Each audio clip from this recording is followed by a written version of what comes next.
Sabi nga ng iba, prevention is better than cure. Hi guys, kakauwi lang namin galing sa pagtinda sa Naga College Foundations. Alas 10 na nga ito ng gabi at napagdesisyonan namin na maghakot na ng mga gamit. Kasi kung matatandaan nyo guys, noong bagyong Christine ay nagrabe talaga kami dito.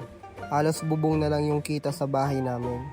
Kaya dito guys, hinakot na namin ang ibang gamit tulad ng washing machine at mga ref.